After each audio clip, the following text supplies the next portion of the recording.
നമസ്കാരം, എല്ലാ പ്രേക്ഷകർക്കും ഓട്ടോ ഫോക്കസിലേക്ക് സ്വാഗതം. സർക്കാരുമായി നേരിട്ട് നിരന്തരം യുദ്ധം നടത്തിയാണ് ഗവർണർ ആയിരുന്ന ആരിഫ് മുഹമ്മദ് ഖാൻ ബീഹാറിലേക്ക് പോകുന്നത്.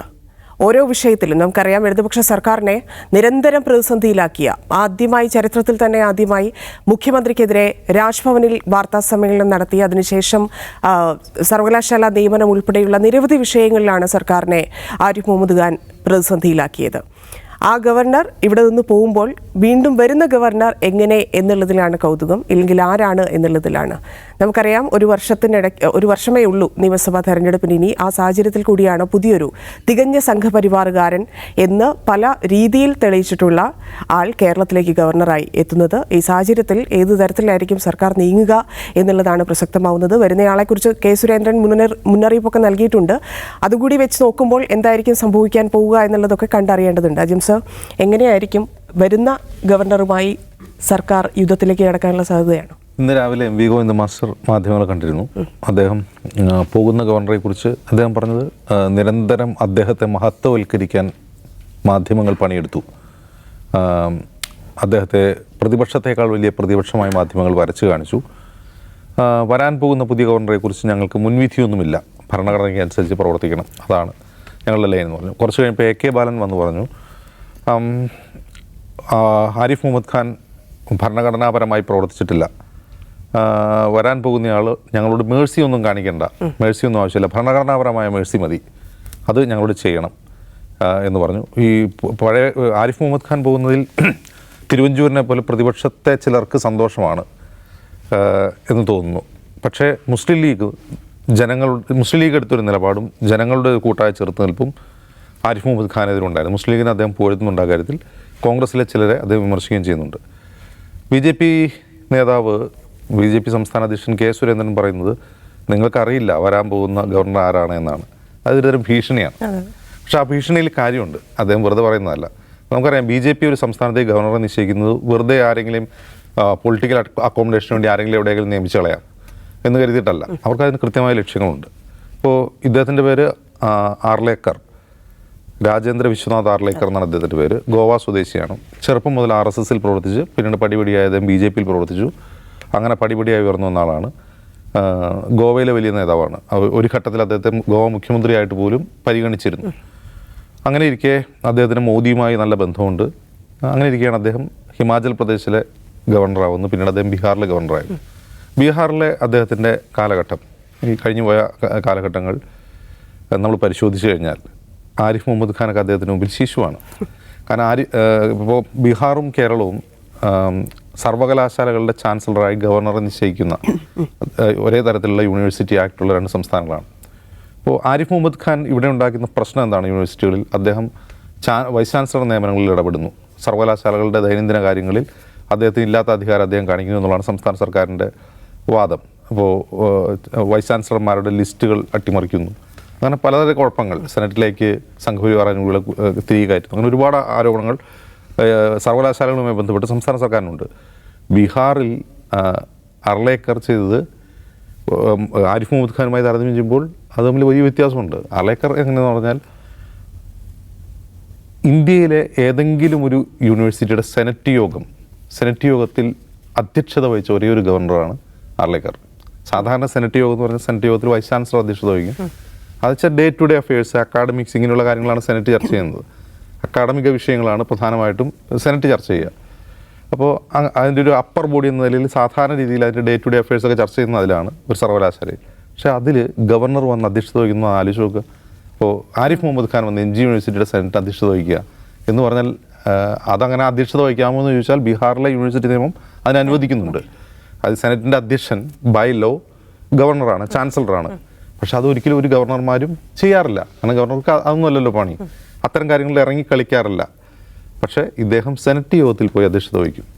അതുപോലെ സാധാരണ രീതിയിൽ സർവകലാശാലകളുടെ ഭരണപരമായ നിയന്ത്രണം ഉന്നത വിദ്യാഭ്യാസ വകുപ്പ് അല്ലെങ്കിൽ വിദ്യാഭ്യാസ വകുപ്പ് ഒരു സംസ്ഥാനത്തെയാണ് നടത്തുക. അപ്പോൾ അതിലെന്തെങ്കിലും ക്രമക്കേടുകൾ വരും. ഇപ്പോൾ ഫിനാൻഷ്യൽ ക്രമക്കേട് വരും എന്ന് പറയാം, സാമ്പത്തിക ക്രമക്കേട്. അത് സാധാരണ രീതിയിൽ സർവകലാശാലയുടെ എന്തെങ്കിലും സാമ്പത്തിക ഓഡിറ്റൊക്കെ നടത്തുക ഒന്നുകിൽ ആ സർവകലാശാല തന്നെയോ അല്ലെങ്കിൽ സംസ്ഥാന സർക്കാരുമാണ് അത് ചെയ്യുക.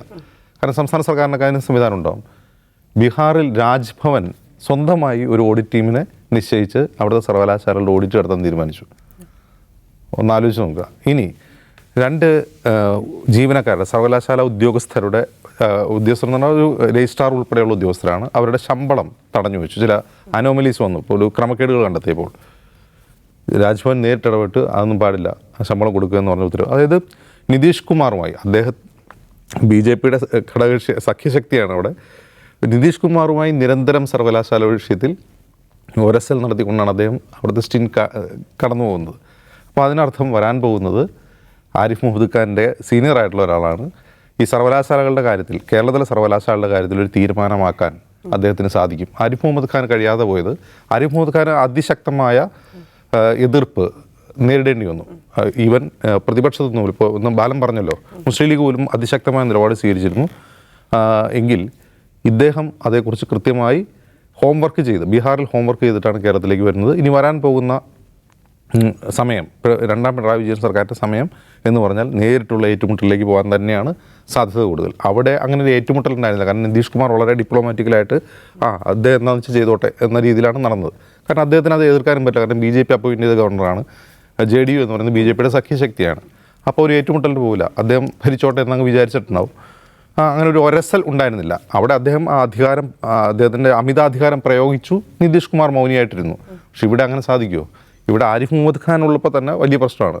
അപ്പോൾ അതിലും വലിയ അധികാര പ്രമുഖത കാണിക്കുന്ന ആർലേക്കർ വന്നു കഴിഞ്ഞാൽ ഇവിടെ എന്തായിരിക്കും അടുത്ത 2 വർഷം നടക്കാൻ പോകുന്നത് നമുക്ക് കാത്തിരുന്ന് കാണാം. ഇനി മറ്റൊരു കാര്യം, ഇദ്ദേഹം ഗോവയിൽ നിന്നുള്ള BJP നേതാവാണ്.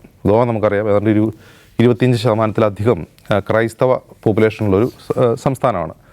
അവിടെ BJP ആകട്ടെ ഈ ക്രൈസ്തവ സമൂഹത്തിനിടയിൽ നല്ല ബന്ധമാണ്. ക്രൈസ്തവ സമൂഹത്തിൽ നിന്ന് വോട്ട് കിട്ടുന്നുണ്ട് അവിടെ BJPക്ക്.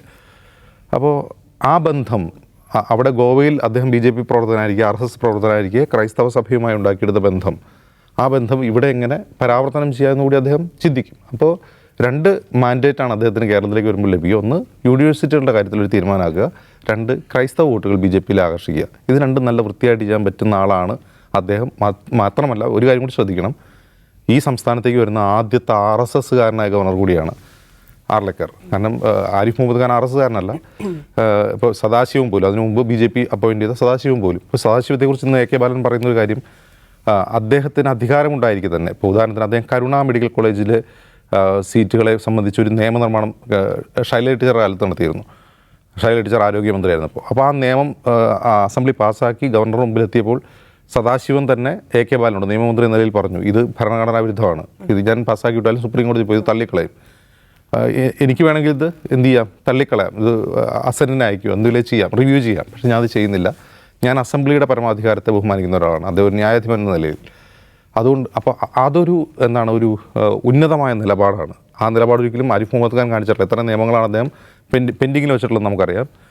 ആ കാര്യത്തിൽ പോലും RSSകാരനായ ആർലേക്കർ എന്താണ് ചെയ്യാൻ പോകുന്നത് നമുക്ക് കാത്തിരുന്ന് കാണാം. ഒട്ടും സുഖകരമാവില്ല ഗവർണറും സർക്കാരും തമ്മിലുള്ള ബന്ധമെന്ന് ഉറപ്പാണ്.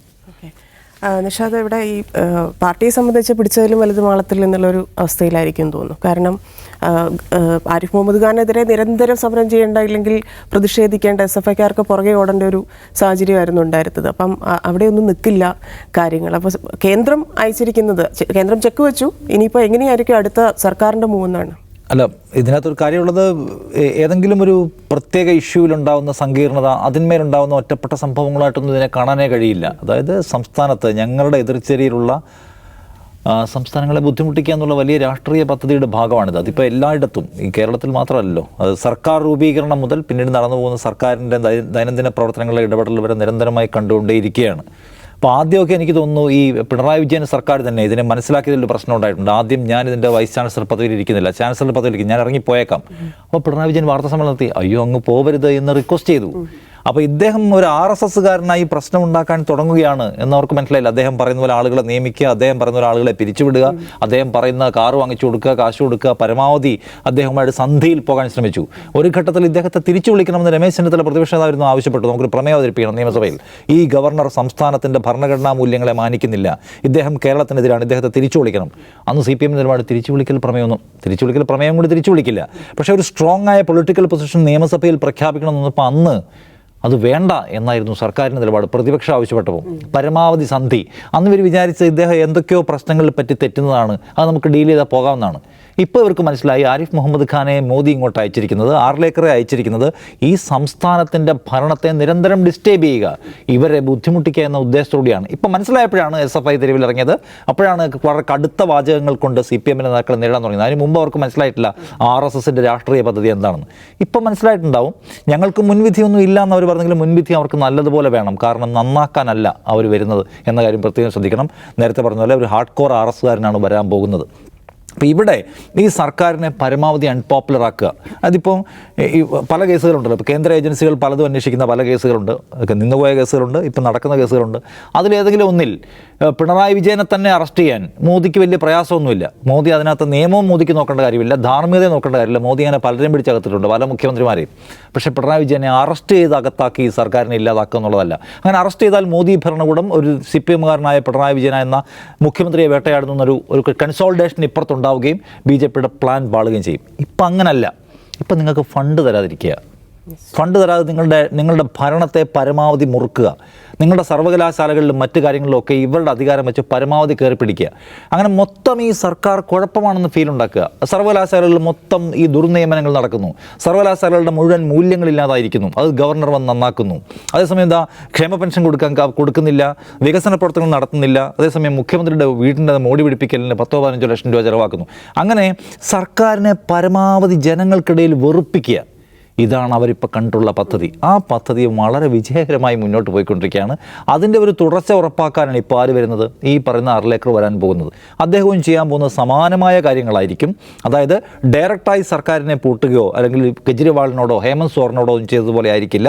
ഇവിടെ ജനങ്ങൾക്കിടയിൽ ഈ സർക്കാർ കുഴപ്പമാണെന്ന ഒരു നരേറ്റീവ് ഉണ്ടാക്കാൻ കഴിയുന്ന വിധത്തിലുള്ള പ്രവർത്തനങ്ങൾ നടക്കും. ഒപ്പം നമ്മുടെ സർവകലാശാലകളെ, പഠന കേന്ദ്രങ്ങളെ മോദി 2014 അധികാരമേറ്റത് മുതൽ ഇങ്ങോട്ട് കണ്ടുകൊണ്ടേയിരിക്കുന്നത് പ്രധാനപ്പെട്ട സർവകലാശാലകൾ പിടിക്കുക, അവിടെയെല്ലാം പിടിമുറുക്കുക, അവിടുത്തെ സിലബസുകൾ മാറ്റുക. നമ്മുടെ പഠനം, നമ്മുടെ പാഠ്യപദ്ധതിക്കകത്തും നമ്മുടെ സർവകലാശാലകൾക്കകത്തും ഇൻസ്റ്റിറ്റ്യൂഷൻസകത്തും കടന്നു കയറുക, അവിടെ മുഴുവൻ RSകാരെ കൊണ്ടും തിരിക.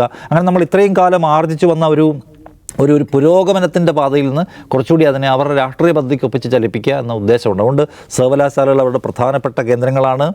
ഒപ്പം ഈ പറയുന്ന പോലെ ഗവൺമെൻറ്റിനെ ബുദ്ധിമുട്ടിച്ച ജനങ്ങൾക്കിടയിൽ നമ്മൾ തന്നെയും ആരിഫ് മുഹമ്മദ് ഖാൻ ഇടക്കാലത്ത് മൊത്തം പ്രശ്നങ്ങൾ ഇടപെട്ടപ്പോൾ ആരിഫ് മുഹമ്മദ് ഖാൻ ഒരു നന്മയുടെ സന്ദേശവാഹകനായിരിക്കുന്നു. അദ്ദേഹം ഹീറോയിക്കായി ഇടപെടുകയാണ്. അദ്ദേഹത്തിൻ്റെ ചില സ്റ്റെപ്സിനെ പ്രതിപക്ഷം പോലും ഒരർത്ഥത്തിൽ പിന്തുണയ്ക്കുന്ന നിലയുണ്ടായല്ലോ. അതുകൊണ്ട് മുൻവിധിയോടെ ഞങ്ങൾ കാണുന്നില്ല. ഭരണഘടനാപരമായ ബാധ്യത നിറവേറ്റാമെന്നൊക്കെ CPM പറഞ്ഞ ഭംഗിവാചകം അവരനുഭവത്തിൽ നിന്നും പഠിച്ചില്ലെന്നാണ് എനിക്ക് തോന്നുന്നത്. RSSകാരെ നിയമിച്ചുകൊണ്ട് ഈ സംസ്ഥാനത്തെ പ്രയാസപ്പെടുത്താനാണെങ്കിലും ഞങ്ങളതിന് ഭരണഘടനാപരമായി ചെറുക്കും എന്നൊരു വാചകം ഇപ്പോൾ പറഞ്ഞാലും തെറ്റൊന്നുമില്ല. പരമാവധി ഒരു മയത്തിൽ, ആ മയത്തിൽ സംസാരിക്കേണ്ട സമയം കഴിഞ്ഞു. കാരണം ഈ ക്യാബിനറ്റിൻ്റെ അഡ്വൈസ് അനുസരിച്ച് പ്രവർത്തിക്കേണ്ട ഉത്തരവാദിത്വം മാത്രം ഭരണഘടനാപരമായുള്ള ഒരാൾ ക്യാബിനറ്റിനെ കയറി ഭരിക്കാൻ പോകുന്നു. എൻ്റെ പ്രീതി നഷ്ടമായിരിക്കുന്നു, KN ബാലഗോപാലിനെ നീക്കൂ എന്നൊക്കെ പറഞ്ഞ വളിപ്പൊക്കെ നമ്മൾ കണ്ടാണ്. അപ്പോൾ ആ നിലയ്ക്കാണ് അവർ കൈകാര്യം ചെയ്യുന്നത്. അതുകൊണ്ട് മുൻവിധി ഇല്ല എന്നും പറയേണ്ട, നല്ല മുൻവിധി CPMനും സർക്കാരിനും വേണം. കാരണം അദ്ദേഹം വരുന്നത് വെറുതെ ആയിരിക്കില്ലെന്നാണ് എനിക്ക് തോന്നുന്നത്. കോൺഗ്രസിനോടും പ്രതിപക്ഷത്തോടും പറയാനുള്ള കാര്യവും ഇതാണ്. അടിസ്ഥാനപരമായി ഭരണഘടനാ മൂല്യങ്ങളുടെ തകർച്ചയാണ് അവർ ആഗ്രഹിക്കുന്നതെന്ന കാര്യം ഓർക്കണം. ഈ സംസ്ഥാനത്ത്, ഈ രാജ്യത്ത് ഏറ്റവും കൂടുതൽ വേട്ടയാടപ്പെട്ടത് കോൺഗ്രസ് ഭരിക്കുന്ന സംസ്ഥാനങ്ങളിലെ ആണ് ഗവർണർമാർ ഉപയോഗിച്ചത് എന്ന് അവർ ഓർക്കണം. അവർക്ക് കോൺഗ്രസിന് ഗവൺമെൻറ് ഉണ്ടാക്കാൻ കഴിയുന്ന സാഹചര്യങ്ങൾ പലതിനെയും അട്ടിമറിച്ചത് ഗവർണർമാരുടെ അതിക്രിയകളാണെന്ന കാര്യം ഓർക്കണം. അതുകൊണ്ട് ഈ സ്ട്രക്ചർ നിലനിന്നാൽ മാത്രമേ പോരാട്ടം നടക്കുകയുള്ളൂ. അതുകൊണ്ട് ഈ സ്ട്രക്ചറിനെ തകർക്കാനുള്ള ശ്രമത്തെ ചെറുക്കാനുള്ള ബാധ്യത കോൺഗ്രസിനുണ്ട്.